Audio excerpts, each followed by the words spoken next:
Greetings. Today we are going to study the chapter Air and Water. So we'll be very much keen to know about the properties of them. We have seen them all around from the day we are born. But now we are going to investigate a little further. Right? So let us see what's in there. Okay, so here the atmosphere. This is the blanket of the earth. It is called the blanket of the earth. Now it's been divided into the multiple layers. We'll study, as you can see in the image, there are the multiple names written here. So we'll be finding out quite easy way how to remember them. First of all, our earth is surrounded by a layer of air called atmosphere. Yes, whole of the air is called atmosphere. Gravity holds the blanket in place, preventing it from drifting into the space. Of course, in space there is a vacuum, as you know about.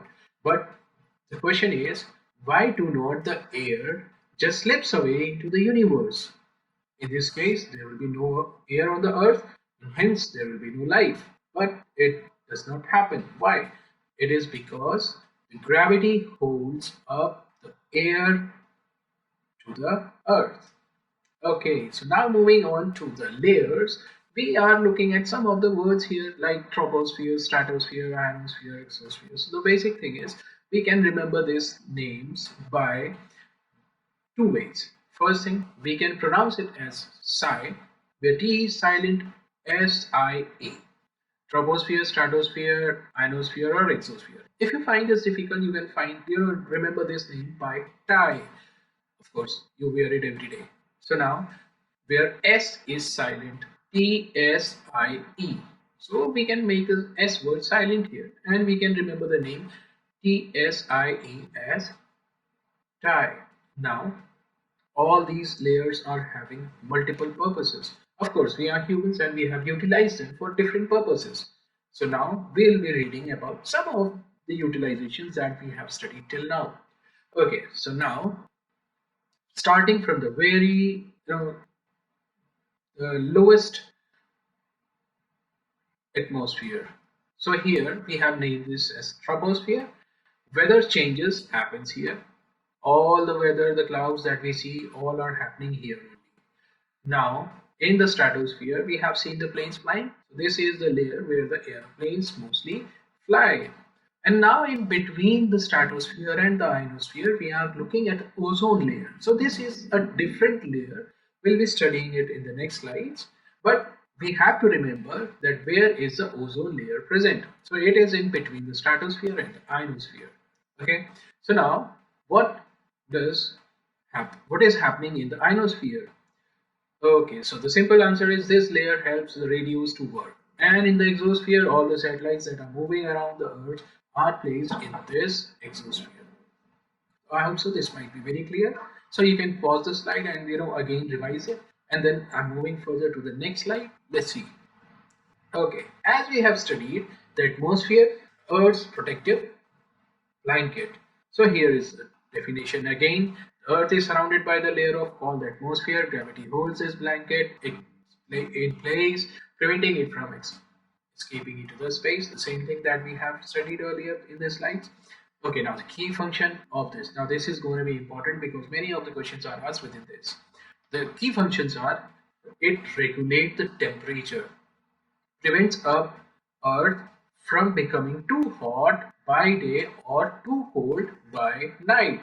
Now, very basic fact is the Earth is the only planet who have the atmosphere like this.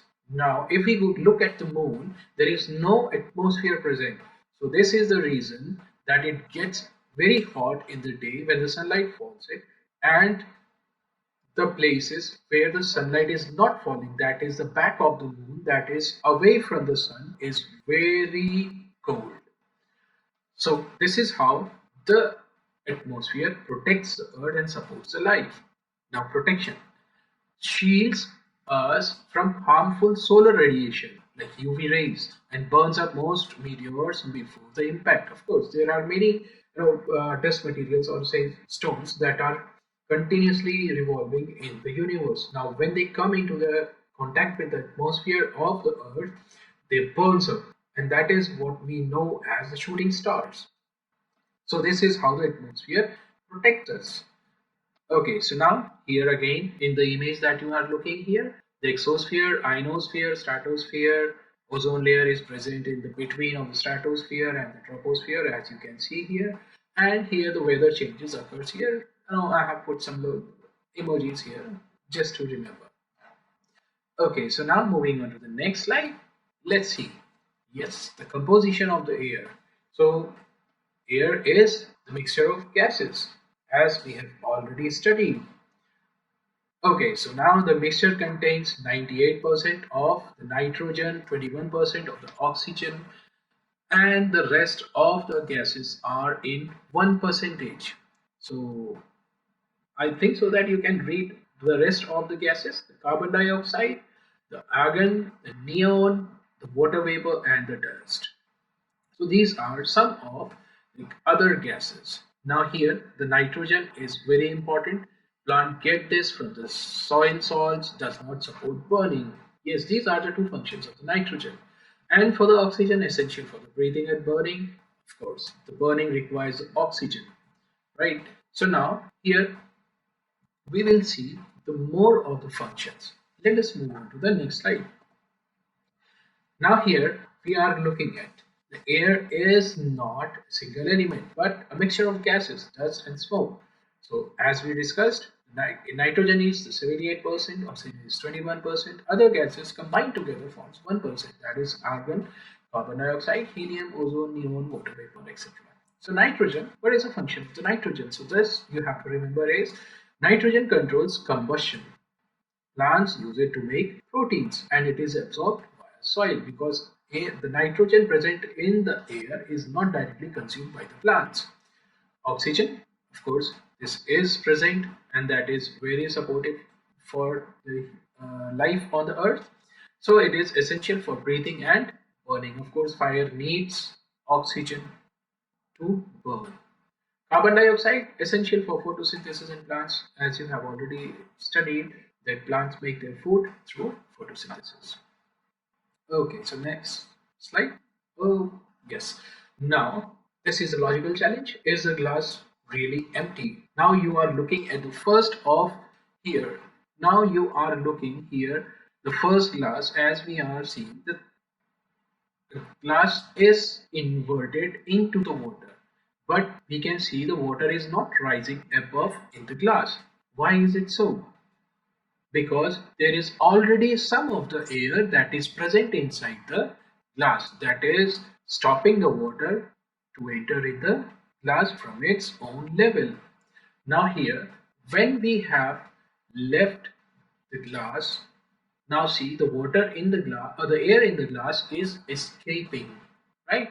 Tilting breaks the air seal, allowing the air to escape and water to rush in. It's very simple. You can do it at your home also and you will come to know. So the conclusion is the air occupies space. So there is no rocket science in this. It is very simple. In this demonstration, we are trying to show you that air occupies space. Even though we cannot see it, but it does not mean that air is not there. So next slide. Okay, now we are going to see the same experiment, but with a little more example. So here we have already done this example. Air prevents the water entry, air escape, then water enters into the glass. But now here we are going to weigh a ball. Of course, here we have seen here this is a punctured one and this is an inflated ball. So in this there is no air and in this there is air. There is air that is pressurized in this. So this will be heavier and this is lighter, as you can see here on the balance scale. But now the concept is both of them are the ball, but the way it is different just because this ball have air inside it. So this concludes that air has weight. Now again with another example, if we see the football, So this is deflated, that means there is no air, and then this is an inflated ball with air inside it. Now we'll see that this is heavier and this is lighter. Am I correct? So this is a tricky one here. Okay, so now this image is placed just to trick you because the inflated ball will have more weight as we have studied in the earlier slide. So this picture is to trick you. Now adding air increases the weight. We have proven that air has weight. So don't get confused by looking at this image. So these might be the tricky questions that might be asked to check your knowledge. Okay, so now we'll see the pressure as we have earlier discussed. So there was the pressure inside the ball. Now what does the pressure means here? Okay, so now here we have seen the cardboard gets sticks, right? If we put the pressure, air pressure from the below one, the cardboard is sticked and the water weighs here if the glass is placed tilted downwards. Now air pressure pushes up stronger than water pushes down. So this is some experiment that you can do even in your home. So this cardboard will not fall down. Okay, so now here similarly, if we have been looking to the syringes and we have drank a lot of soft drinks through the containers like shown here. Now what is happening here? The syringes here, if we put dip down into their water and pull out this, what do we call it? Plunger. Yes. Now looking at this picture here, we see that when we put down the syringe into the water and pull out the plunger, there creates a vacuum because air is not entering. So a liquid will enter into the syringe here, right? So this is what the pressure we come to know because the vacuum is created inside this syringe. Exactly in the same manner here, when we see that when we drink or you suck the liquid inside this, then what is happening?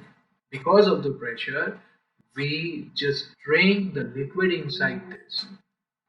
The pressure is acting inside this. So this is how the straw works. Sucking on a straw or pulling a syringe plunger removes the air inside. The outside air pressure then forces the liquid up to fill the empty space. So this is how the pressure is working or removing of the air. Now again a little more in-depth explanation. So let's see. So here we have already studied in the previous slide that the water pushes up, overcoming the weight of the water. Air pushes up. Now in the real world applications, here two holes in a tin allow air to enter one and push liquid out the other. So here there is one hole where the straw is kept and the other one is here. So if we stop this, the flow of the liquid will stop. This is because the pressure, the air is allowing the liquid to flow. Similarly, pulling the plunger creates a vacuum, air pressure forces liquid in. Already discussed. This is what happening in the ink pen, the fountain pen. The ink filling mechanisms rely on the pressure differences. Again, the sucking removes the air, atmospheric pressure pushes up the drink. I hope so. This is very easy. Now, the chemistry of combustion. So here we have already studied oxygen is the fuel of fire. Nitrogen dilutes it to keep burning controlled. Okay, so now it's a small candle experiment here. So in the starting, we have lit a candle and then we invert a glass over this burning candle. So what is happening in the end? The oxygen is depleted, means used by the fire completely, and the flame gets extinguished. That means this proves that fire needs oxygen. Okay, fire extinguishers work by cutting off the oxygen supply similar to the glass tumbler. So in the same manner, fire extinguishers are also working. So that is a live example that we can see, and we are using this. So here we have already done this air and fire, the combustion test, the control and the experiment. Once the oxygen is consumed here, we can see that the fire goes off. Okay, now let's read some of the things that is written here. Fire requires oxygen to burn. When the inverted glass cuts off the supply, the flame consumes the remaining oxygen and then dies. This means that air is necessary for burning. Let's move on. Water and the hidden enemy. Right, till now we have studied a lot about the air. Now we are going to study a little about the water also. Now in the water we are looking now at two type of impurities. Of course, water may be pure or may be impure also. So now what about the impurities? Now we are looking at two soluble and insoluble impurities. Okay, now the soluble is like salt and the sugar. It completely disappears or dissolves in the liquid, while the insoluble impurities are sand and the mud. So it does not get uh, dilutes in the water, and then it is visible also. The property is it is invisible. For the soluble impurities it dissolves completely, and in the insoluble impurities it is visible and does not dissolve. Examples are in front of you. For the soluble impurities it is salt and sugar, and for the insoluble impurities it is sand and mud. So let's see. Natural water resources like rivers and wells often contain impurities that make them unfit for consumption. So insoluble impurities we can see through our eyes, but for the soluble impurities we cannot see through our eyes. So now how do we make it fit for drinking? So I'll be discussing it in the next slides. Let's see. So there are certain procedures and we have named them. Okay, so now for the impurities that we can see through our eyes, right? So this is the muddy water. So let us leave it for some time untouched so that the dust particles inside the water settle down at the base, and then we pick up that beaker and separate the water that is above the dust and separate it.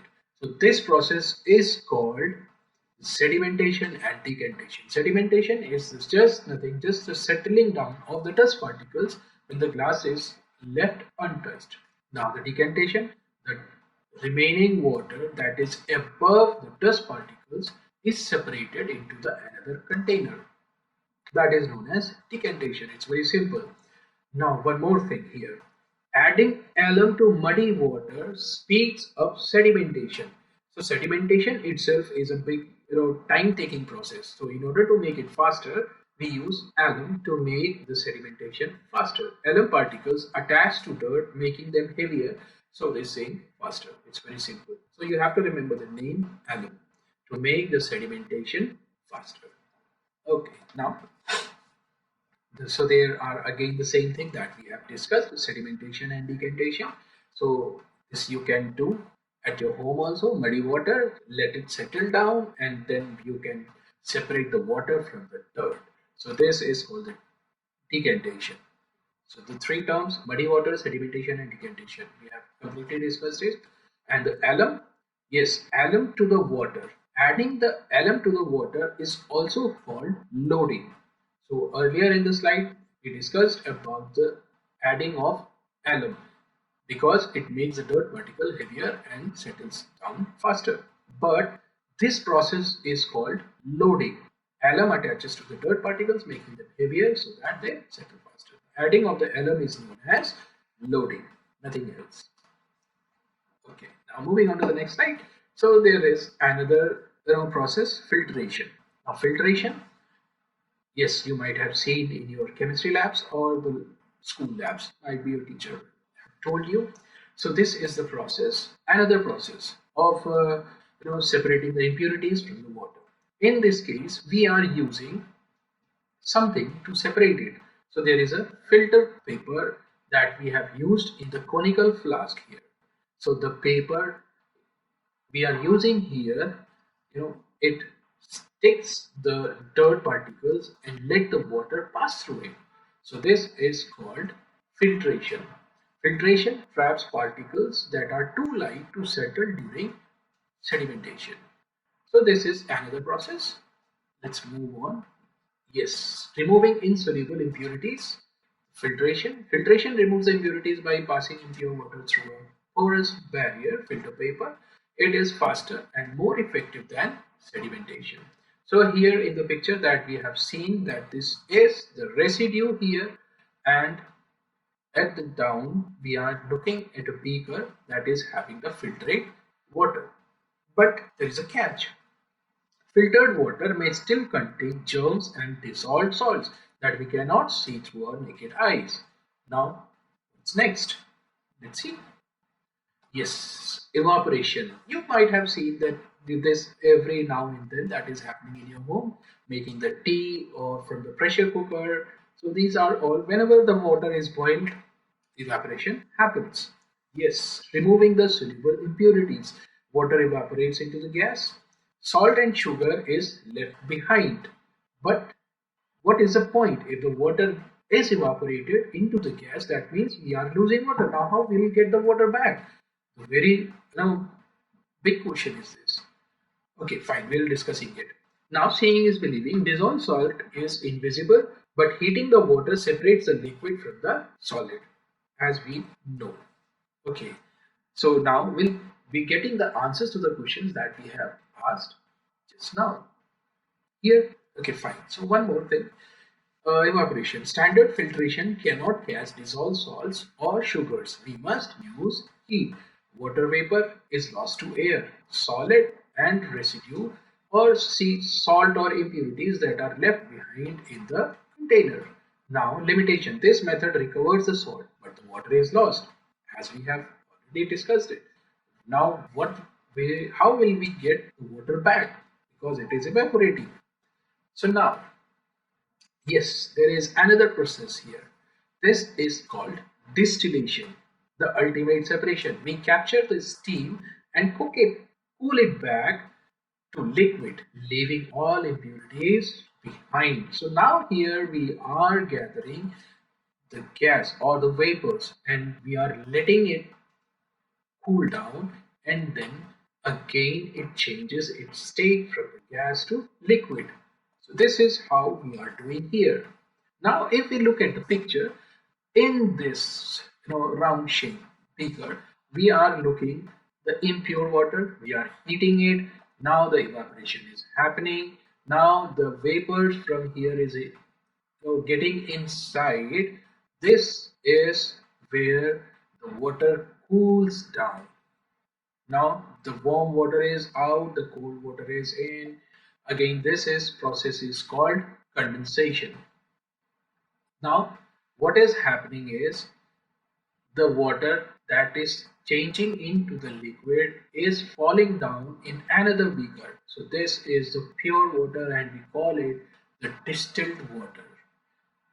So now this method is crucial for obtaining pure solvents. It's a true purification process. So because this is the water that is being transformed from the vapors, so this is called the purest form of water, that is the distilled water. It's very simple. So this is called distillation. Again, let us see. So heating the impure water, so collecting the vapors and then letting it cool down. This process is called condensation, and then the pure water is collected in another beaker that is called the pure distilled water.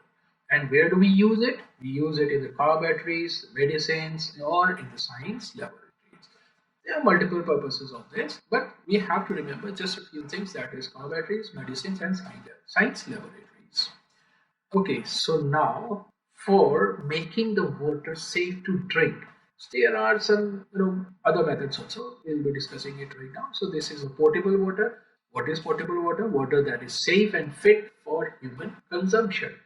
So the other processes are this boiling, as we discussed it. If we boil a water for 10 minutes, so it kills most of the germs and it is perfect for drinking.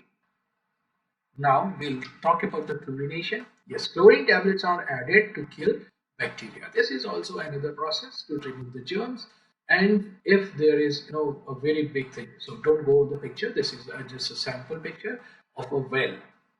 Of course, it is not very small, so I cannot put it the whole of the well on this. So I have just created a replicate image for that. So chemical treatment, how this treatment is done. The potassium permanganate is used to disinfect wells.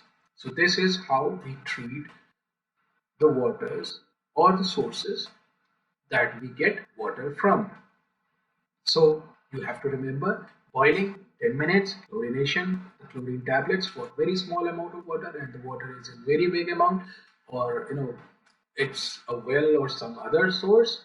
So we have to use potassium permanganate. These are the safest method to remove the germs from the water and make the water potable. Yes, as we discussed, boiling chlorine tablets and in the well. The color indicates its presence and action is if the potassium permanganate is used. So this is a quick revision now. Let's move on. Yes, now we are moving on to the summary. What all we have studied. Contaminated water, of course, we do not know the water is pure or the contaminated. Whatever we are getting, so is visible. Of course, this can be mud and sand. If it is dissolved, it can be salt and sugar. Of course, bacteria and germs, they can be there. So what are the processes of removing them? So visible can be done by filtration or sedimentation. Filtration is fast and sedimentation is slow. Sugar, distillation and evaporation, as we have discussed. Bacteria by boiling or the chlorination. From all these processes we get the potable water, means the water we can consume. So yes, do you know Guardian Shield meteors usually burn up in the atmosphere before hitting the earth? We have already discussed it. So ozone layer, it protects us from the harmful UV rays, right? As we have discussed. And man-made gases called CFCs, chlorofluorogases, are creating holes in our protective ozone layer. So this is how we are harming the nature. Heavy air. Okay, so the air in a large room weighs about 70 kg, the same as an adult human. So this is an idea to make you understand that air possesses weight. Oh, and there is joke also where do pilot keep their personal belongings in the air pockets. Fine. So there is a mythbuster also. Plants do not, as we have discussed, plants do not get the nitrogen from the air, but they get it from the mineral salts through their roots in the soil. And the second one we have already discussed, ozone layer. Yes, of course, UV layers that is entering the earth and is very harmful for us and is being destroyed by us humans. Chlorofluorocarbons (CFCs) are man-made gases that have created holes in the ozone layer, reducing our protection from UV rays. So this is all about the chapter, and I hope so you might have enjoyed the chapter. So read out your book, go through the content in your book, and be prepared with the questions. Thank you.